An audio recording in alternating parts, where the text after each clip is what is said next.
Everything is spiraling out of control for Donald Trump. We learned yesterday that 5,000 more U.S. Marines and sailors will be deployed to the United States as part of a Marines Expeditionary Force, which is usually the precursor to a potential ground invasion. You have Bank of America, which usually tends to err on the side of giving conservative guidance, saying things like this. The markets are starting to look like the run-up to the global financial crisis.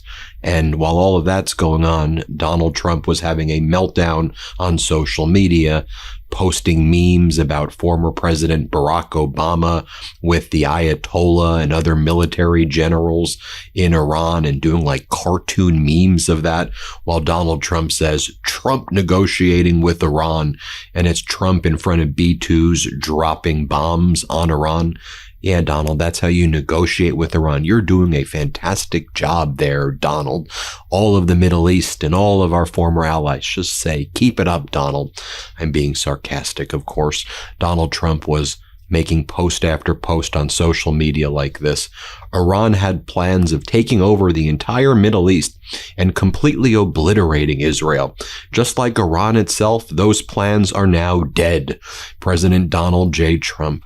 What do you mean those plans are now dead, just like Iran itself? Iran continues to launch ballistic missiles and Shahed drones at United States military assets and other United States interests in the Middle East. Iran continues to control the Strait of Hormuz. Iran continues to taunt and mock the United States and call Donald Trump and his regime the Epstein class. So, yeah, Donald, I mean, you can post away and you can say things like, the war will end when I feel it in my bones. But what the world's actually feeling is what an utter fraud and how utterly weak and pathetic you are. Donald Trump then posted this yesterday as well. He goes, moments ago, at my direction, the United States Central Command executed one of the most powerful bombing raids in the history of the Middle East and totally obliterated every military target in Iran's crown jewel, the Karg Island. Our weapons are the most powerful and sophisticated that the world has ever known, but for reasons of decency, I've chosen not to wipe out the oil infrastructure on the island. However, should Iran or anybody else do anything to interfere with the free and safe passage of ships through the Strait of Hormuz, I will immediately reconsider this decision. During my first term and currently, I rebuilt our military into the most lethal, powerful, and effective force by far anywhere in the world. Iran has no ability to defend anything that we want to attack. There is nothing they can do about it. Iran will never have a nuclear weapon, nor will it have the ability to threaten the United States of America, the Middle East, or for that matter, the world. Iran's military and all others involved with this terrorist regime would be wise to lay down their arms and save what's left of their country, which isn't much. Thank you for your attention to this matter. Now, that's what a weak person sounds like. That is not even weakness masquerading as strength. That's weakness masquerading as very weak weirdness. Weird weakness is what that really is, because as the cost of war here in the United States continues to rise over $20 billion, as the price of crude continues to surge, as America's allies are now former allies negotiating bilaterally with Iran. Donald, maybe you want to see why it is that India is engaged in bilateral negotiations with Iran right now in order to get its cargo ships out of the Strait of Hormuz. Maybe you want to see why Italy and France are saying that they just want to negotiate bilaterally or together with Iran in order to have their safe passage in the Strait of Hormuz. Why do you think that all of the allies that you once had in the Middle East are furious at you and they want to make deals directly with Iran? Because they see that you are utterly weak and you can make all of these posts, but it is belied by what is actually happening on the ground. I mean, take a look last night. Throughout the Middle East, Iran continued to strike targets that are adjacent to or have American interests in them. Look as Iran fired missiles at U.S. bases in Bahrain. You'll see the loud and you'll hear the loud explosions as the impact is seen on the footage right here. Iran has repeatedly targeted Bahrain with waves of missile and drone strikes, targeting U.S. facilities, particularly the headquarters of the U.S. Navy's Fifth Fleet, and they continue to launch ballistic missiles at Israel and neighboring countries. But just take a look at what went down in Bahrain so we can see it for yourself. Play this clip.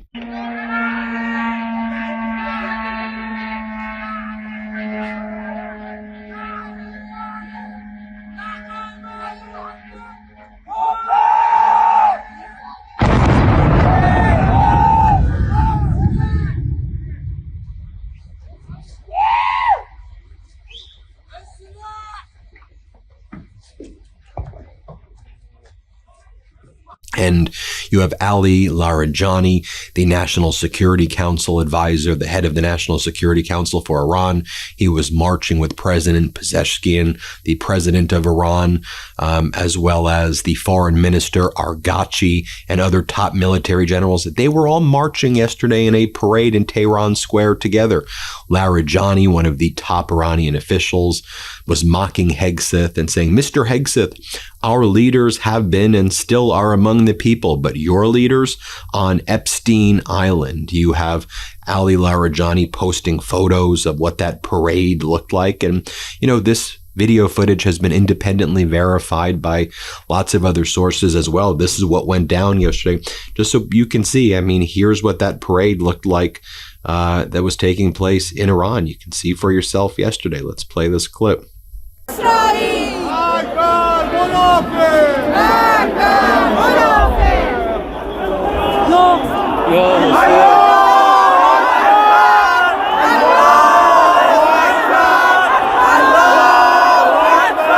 And Donald Trump just continues to social media post away. He calls Maggie Haberman Maggot Hagerman and posts a photo of her. This is what he's doing while America's at war.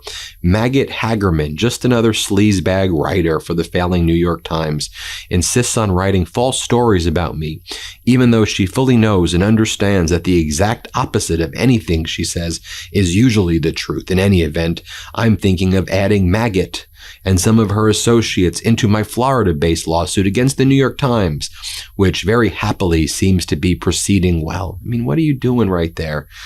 Come on. And again, it does seem that Donald Trump and his regime bombed the Karg Island. The Karg Island is in the kind of northern Persian Gulf area. It manages 90% of Iran's crude oil exports. There have been some suggestions that those 5,000 Marine Expeditionary Forces are getting ready to try to seize it with a ground invasion, which would just be absolutely devastating because Iran's not going to give that up. They have all their Islamic Revolutionary Guard soldiers around them right there. And they would rather blow up the island than allow America to seize it. But Trump's claim that it's totally obliterated, again, is false. We don't have control of the Strait of Hormuz, or the Strait of Hormuz. We don't have it at all. China has safe passage. Iran continues to have safe passage.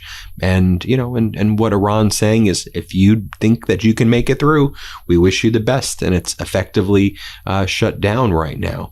And we're seeing the war expanding on many other fronts as well. One of the things that we're seeing is Israel's talking about launching a full ground invasion into Lebanon at this point. And right now they've been bombing Beirut. They've been bombing the suburbs really badly. It's like just horrific, seeing these suburbs reduced to, absolute rubble like that. In response, you have Hezbollah's leaders saying that they're ready for a prolonged war with Israel.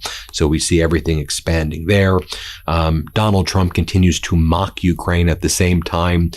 Zelensky has provided the United States with critical technology, anti-drone technology, almost like the way you strike down these Shahid drones. The worst way to do it, it's because it's so expensive, is with the Patriots or the THAAD systems. They're just not meant for that. The way you strike down these Shahids is actually with drones themselves. You use anti-drone drones, basically, that strike the Shahids. And Ukraine has become an expert in how to deal with this. So Zelensky's working with our military to help our military, get this technology and to get some of these anti-drone technology. But Donald Trump continues to mock Zelensky. We don't need Ukraine's help with drone defense. Donald Trump continued to say, why would we want their help at all? And then you have the Department of Labor posting things like this. That Friday, when things are terrible right now, we see how awful things are happening in this country and throughout the world. We're having a global meltdown. The U.S. Department of Labor posts that Friday feeling when wages are going up and prices are coming down for American workers, right? The revised fourth quarter GDP numbers showed that GDP growth was like 0.6% or 0.7% for the fourth quarter. It was revised down even from the 1.4%, which everyone thought was going to be very low. That was for the fourth quarter GDP, seeing the inflation numbers rise as well. Before this war even started, inflation has been surging. And so when we see these inflation readouts now that the price of crude again is going to exceed $100 a barrel, it's going to be deeply problematic. And you know that. You know what you're paying for gas right now. You know what you're paying at the pump. But I'll tell you, who's doing really well right now? Russia. Russia's making a killing, quite literally as well and figuratively, but they're making a lot of money. $11 billion as the United States has removed its sanctions against Russian oil, and it's allowing, and the U.S. is perfectly okay with any country buying Russian oil at this point, believing that would, to help Vladimir Putin. It sure as hell ain't lowering the price of gas right now. It ain't lowering the price of crude. It ain't lowering the price of Brent or, it is, the price continues to go up, but Putin's making a killing right now, especially as the price of oil is going up. And the foreign minister of Iran is just mocking Donald Trump as well. He's saying the U.S. spent months on bullying India into ending oil imports from Russia. This is from the foreign minister of Iran. After 2 weeks of war with Iran, the White House is now begging the entire world, including India, to buy Russian crude. Europe thought backing an illegal war on Iran would win U.S. support against Russia. Pathetic. And he attaches the Financial Times article, oil windfall gives Russia $150 million a day. Well, I think the number is going to be significantly higher than that as well. A few other data points that I want to bring up. Lots of strikes yesterday in Baghdad as the United States was apparently targeting pro-Iranian backed militias. So Baghdad was lit up as the U.S. was bombing Baghdad. So I guess the war in Iraq is back again, the war in Iran, the war in Iraq, and you see Donald Trump just spiraling out of control with this war right now.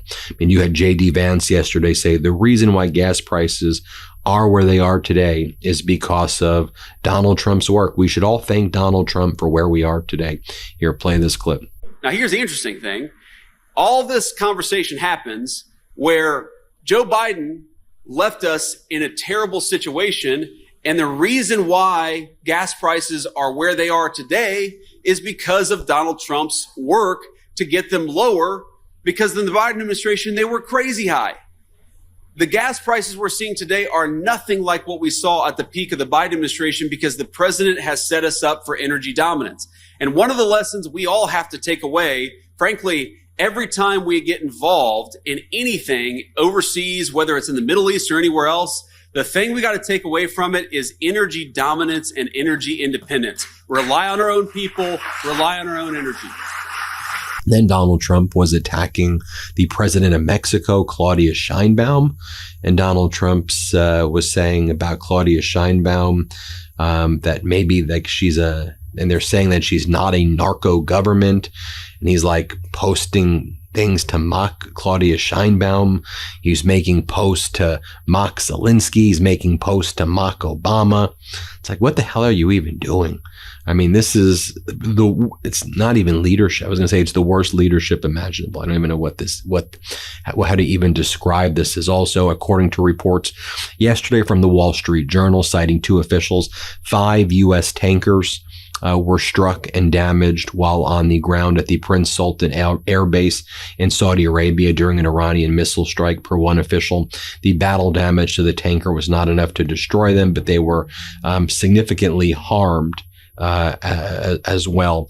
And, that was the same Strato tanker, the same type of airplanes where the one Strato tanker crashed, where there were 6 of the crew members were killed.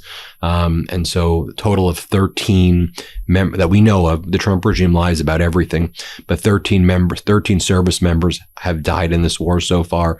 Hundreds have been injured. I mean, serious injuries too, traumatic brain injuries, things that they'll never be able to recover again. And I'll just share with you also what Donald Trump's AI czar is saying, what David said. This guy's in Trump's administration. And so he was on a podcast and he said something that I thought was, alarming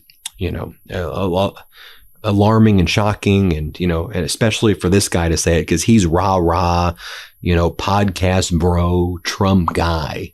Here's what he had to say. Play this clip. I think some of the risks of what an escalatory approach could entail. So first of all, we're all seeing that the Straits of Hormuz are closed right now. We don't want that to persist longer than it has to. But there are actually worse outcomes than that. So if the Iranians get hit, if their oil and gas infrastructure gets hit, they've already said they're going to engage in tit-for-tat retaliation against the Gulf states. And we saw there was recently, the Iranians blew up this giant oil depot in Oman. You saw some of those images. They could continue to target the oil and gas infrastructure across the Gulf states. And if that happens, it won't really matter if the straits get reopened because you won't be able to restart oil and gas production in the Middle East. So that would be, I think, a much worse outcome that could result from escalation. Furthermore, there's an even worse, I think, scenario from there, which is the region is very dependent on desalination plants. I think something like 70% of Riyadh gets their water from desalination. I think it's something like 100 million people on the Arabian Peninsula that get their water from desal. I mean, it's basically a desert, right? And those desal plants are soft targets. You already saw there was one desal plant in Iran that got hit, and then it caused Iran again, tit for tat, to hit a desal plant. I think it was in Kuwait. I could be off about that. But in any event, if you see that type of destruction continue, you could literally render the Gulf almost uninhabitable. I mean, you're just not going to have enough water for 100 million people. And human beings just cannot survive very long without water. So that would be a truly catastrophic scenario. And we're talking about destroying the Gulf states economically and then also from a humanitarian perspective. So I think we have to take things like this into account when you hear people preaching for or advocating for escalation. You also have to, I think, consider the impacts on Israel. I mean, it's hard to know exactly how much damage Israel is taking right now. There's a social media blackout. But what you're starting to hear trickle out is that Israel is getting hit harder than they've ever been hit before in their history. And we're only 2 weeks into this. And finally, as a cleanser of everything I just showed you, I want to show you what leadership does look like. Here is Democratic Senator Jon Ossoff of Georgia. Here's what he had to say. Let's play it. And I don't know if you saw it, but last night the White House put a video on social media that depicted this war as a video game. Did you all see that?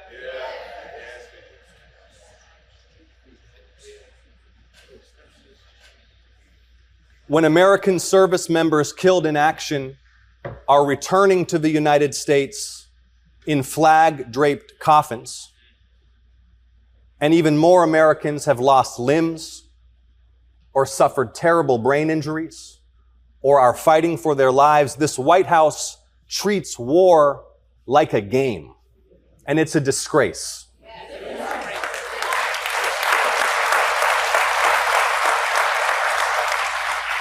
And it speaks to the moral rot of this administration. There you have it, folks. Let me know what you think. Hit subscribe. Thank you for watching. Let's get to 7 million subscribers. Love this video? Support independent media and unlock exclusive content, ad-free videos, and custom emojis by becoming a paid member of our YouTube channel today. You can also gift memberships to others. Let's keep growing together.